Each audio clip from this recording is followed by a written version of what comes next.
Welcome to the October 24th, 2018 YourLIVINGBrand.live show. My name's Ben Baker. My company is Your Brand Marketing. This show is all about how do you add value? How do people understand why they should care about you? How do you stop being a commodity and start being a brand worth loving? Each week, we bring in another guest and we find out how their business understands who they are, what they do, why they do it, who they do it for, and why those people should care. Because when you can communicate in an effective way so people will listen, understand, and engage, your business goes from being one of many to being a solutions provider. And then you become valuable, stop being a commodity, and start being a vendor of choice. Now, this week, we have Shauna coming to you. Shauna's got a company called Making Moxie. And what she does is she deals with young, mostly female entrepreneurs that are startups. And she deals mostly with companies that are in the process of building their business. She wants to be the strategy partner. She wants to get people to understand the why behind the what. So sit back, listen, and we'll be back after the show. Shauna, thanks for taking the time this morning. How are you today? I'm good. How are you, Ben? I am doing just great. You know, it's another beautiful day, and I love having these weekly conversations with people. For people who don't know about this show, it's all about how do different companies add value? Because we all communicate differently. We all have a different audience. We all have different things that we do, different specialties that we have. And it's a matter of being able to figure out what do people do, how do they do it, why do they do it, and why do people care? Right. So tell me your story. Tell me your story, Shauna. It says where did you come from? Because you did. It wasn't a straight journey. Where are you today?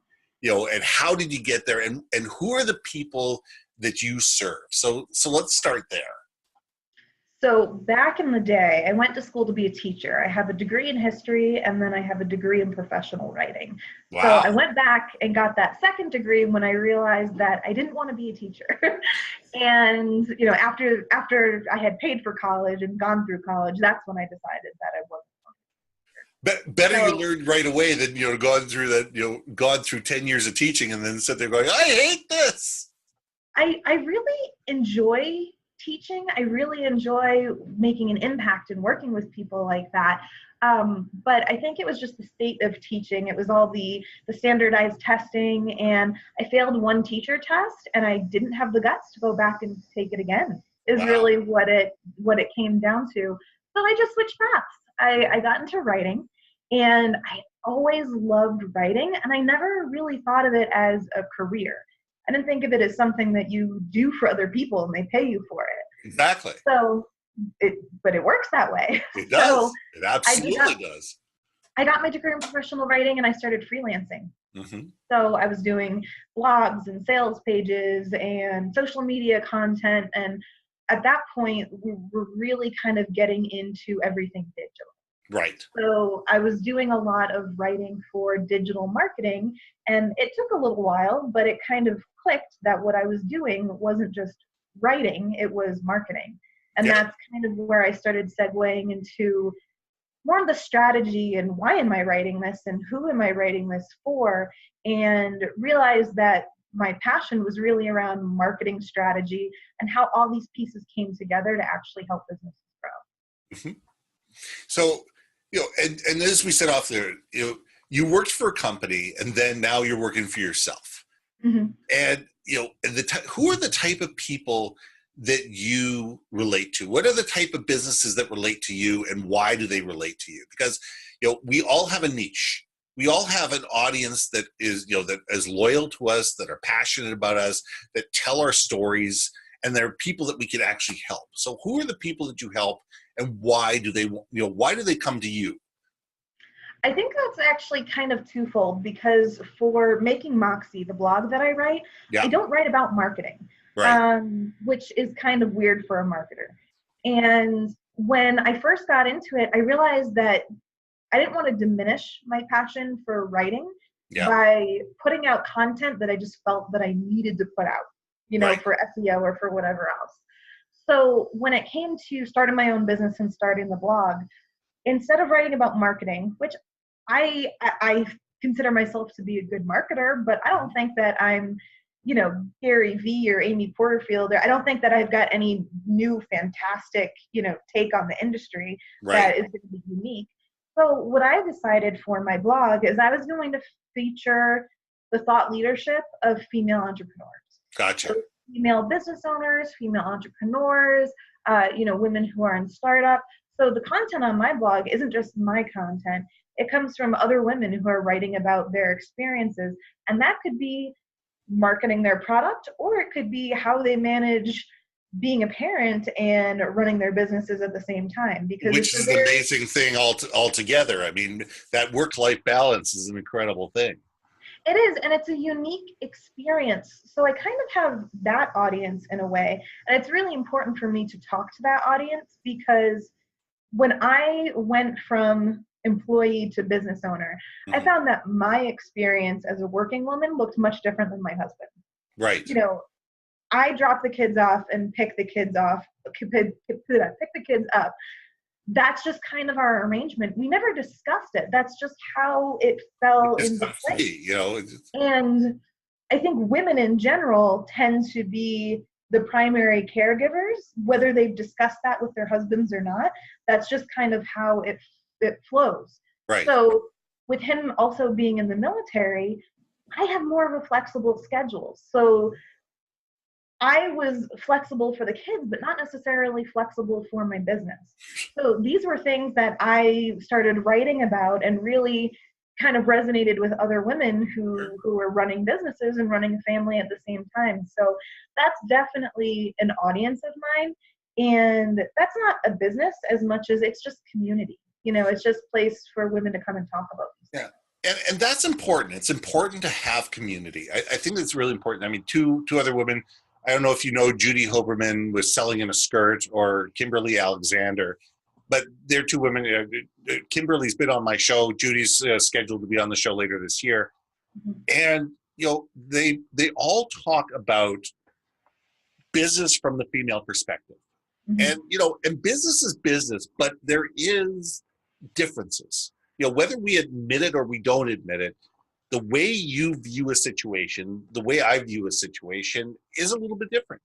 Absolutely. And it's the same situation, and we're presented with the same set of facts, and we're presented with the same reality, but how we come to it contextually is different. And you know what? There's also changes between men and men and women and women. I mean, we all don't come from the same position, but there is certain realities, whether we like to admit it or not, where women see things a certain way and men see things a different way. And it's being able to understand each other that makes it all better. Because there are certain things absolutely I have blind spots about. There's no questions I have blind spots. And, and my wife would say the same thing about her. There's certain things she sits there going, I don't understand what you mean by that. And for me, it's perfectly clear, and vice versa. And the more we can have those open conversations, and there's more people that can sit there and bring those points of view to mind, where you can sit there and just go, okay, now I understand what they're trying to say. The better off we all are, because it's not just what you say, it's how people hear it and interpret it. And that's the key to marketing.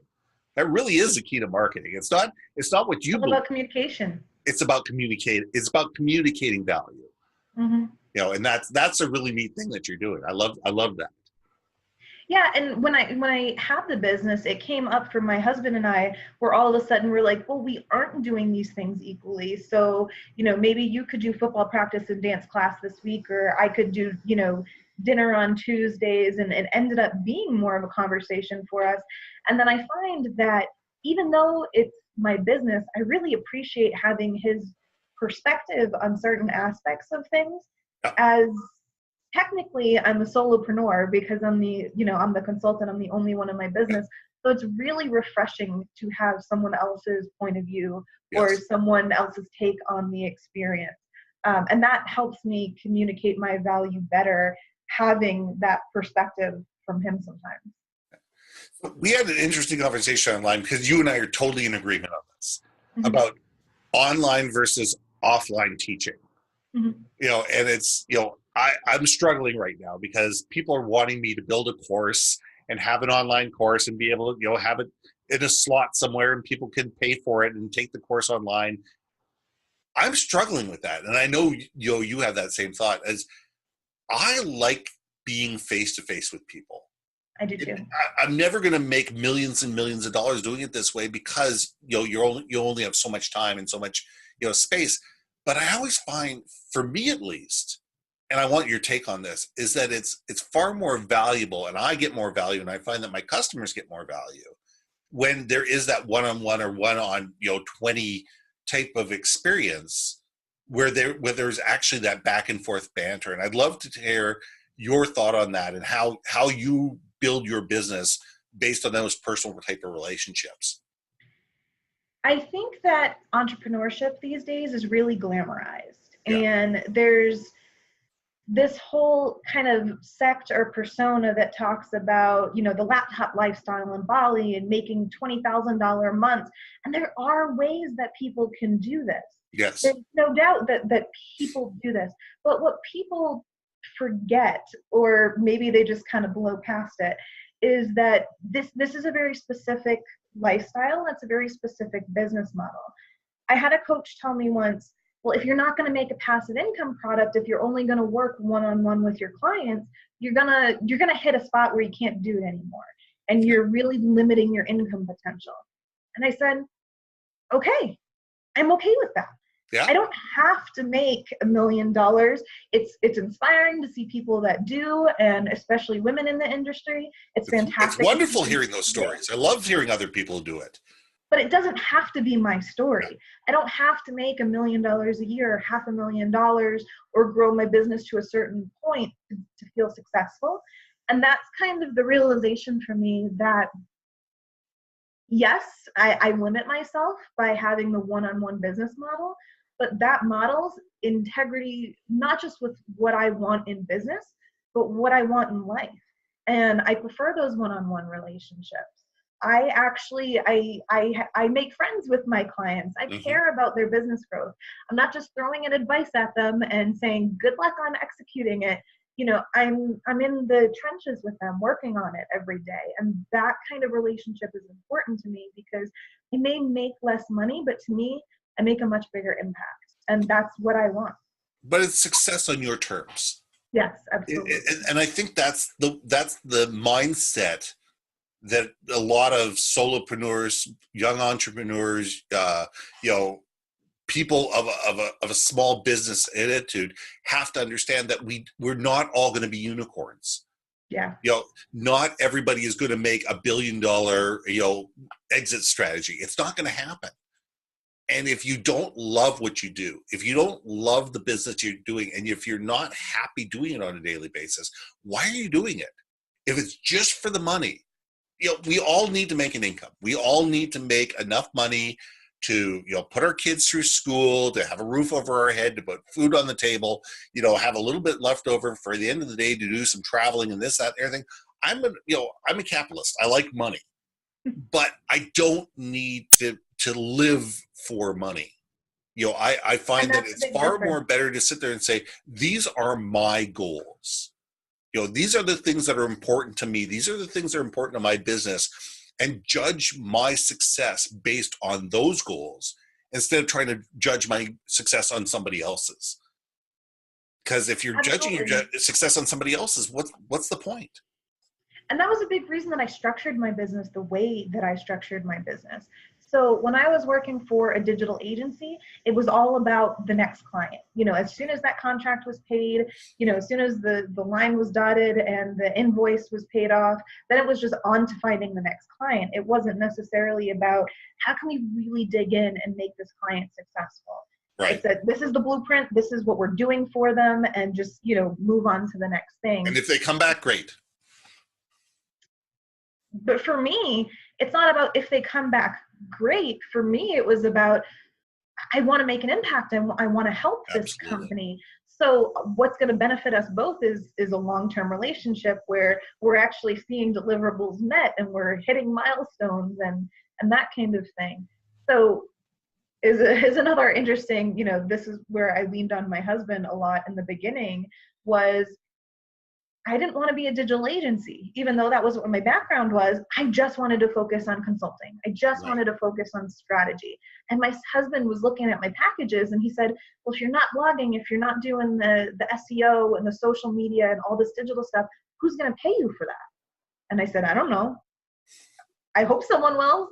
Yeah. It was not a proven concept to me. Now that I do it, I know that there is a lot of value in there, because There's a lot of value in there.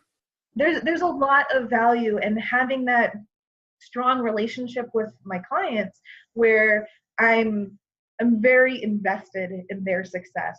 There's Right. a lot more value for me in that than paying an agency just to check all the boxes off for you. Right. Just so you can look like everybody else and doing what everybody else is doing. So that was a hard moment when he sat me down and he's like, is this a viable business model? And I said, I don't know, but I'm going to try it out.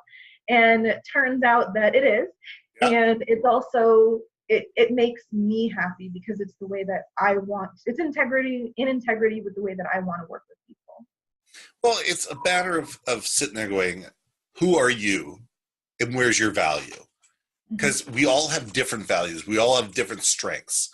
You know, for me to put myself up as a web developer would be the silliest thing in the world. I hire web developers.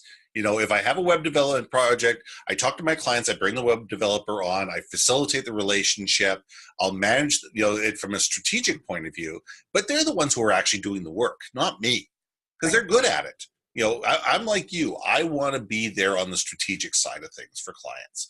And that's, you know, that's that. But a lot of people will sit there and say, well, I do this and this and this and this and this and this and this and this and this. And if you do everything, how can you be good at anything?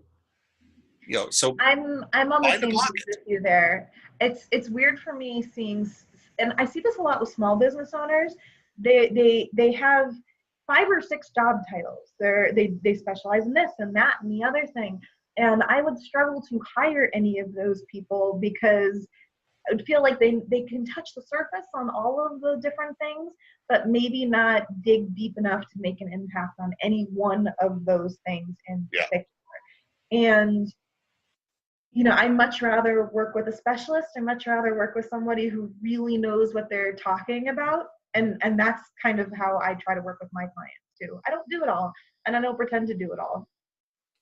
And the more you can be comfortable with that, the more your customers are going to be comfortable with that. Mm-hmm. If your customers sit there and say, look, you're coming to me because I'm an expert in this. Right. I have a Rolodex. I can refer you to people that do other things.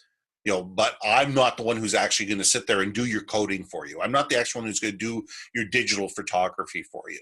I'm going to bring people in there who are experts in that, and that's what they're going to do for you.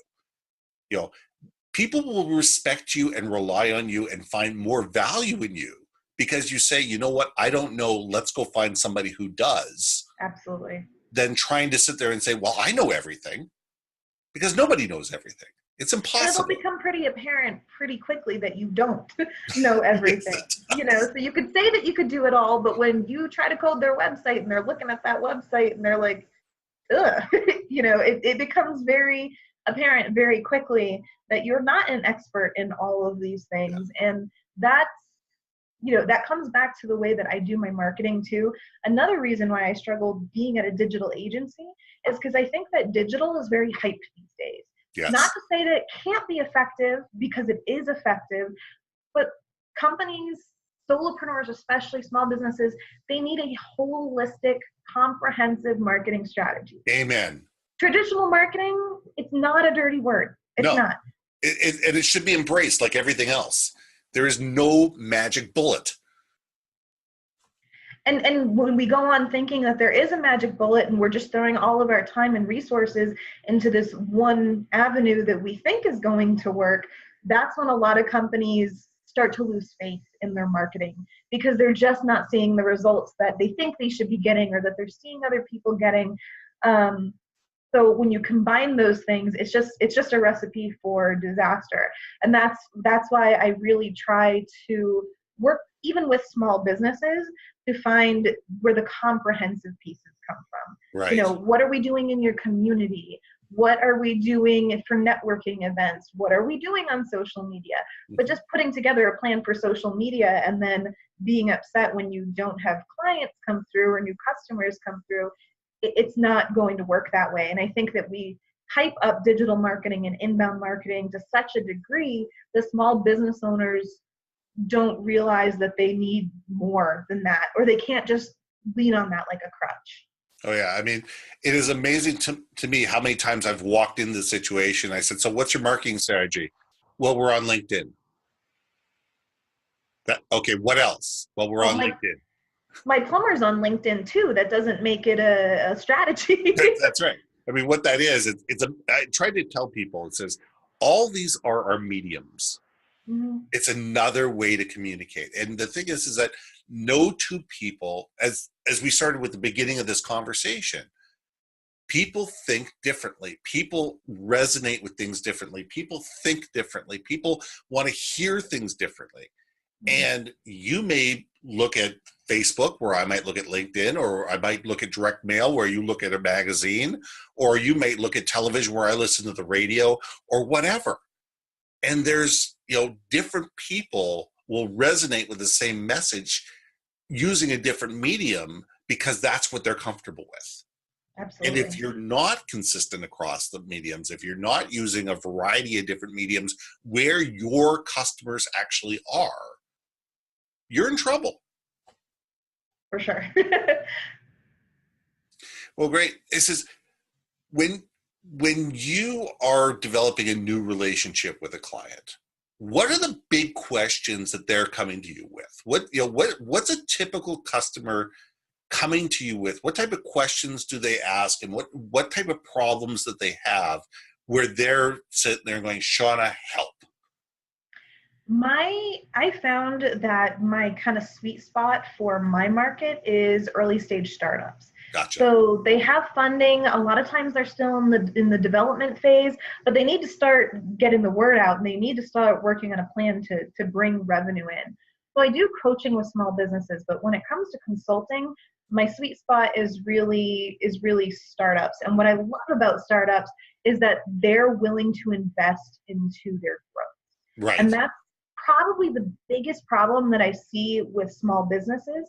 They see things like blogging is free and being on social media is free. So they're seeing all of these avenues or all these mediums that they could be using, and then they're not really allocating money to their growth. They're not investing into their growth. Right. So a lot of times when people come to me, they've worked with somebody who does social media, or they worked with a digital marketing agency and they've been burned. They put money into it and they didn't see results because they didn't have anything custom. So when I start working with people, they're usually coming from a place where they know that they need it, but they're kind of disenfranchised by the experience. I've been burned before. Yeah, and I hear that a lot. And the other thing is having a conversation about being willing to invest, whether that's money, whether that's time.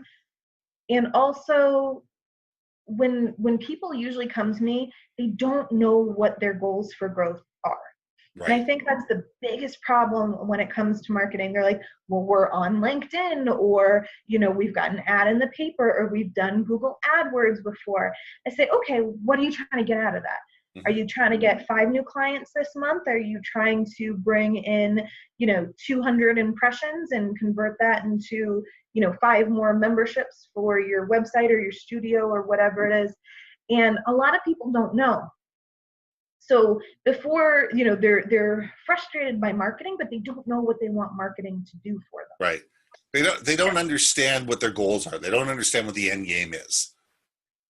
The first thing I usually do when people come to me is try to figure out what they want to achieve, because a lot of times they haven't even thought about what they want to achieve yet. Mm-hmm. So that's kind of this big conversation that we have about what their goals are and identifying those goals, and then we can backtrack and figure out how we're going to market them so that they can achieve those goals.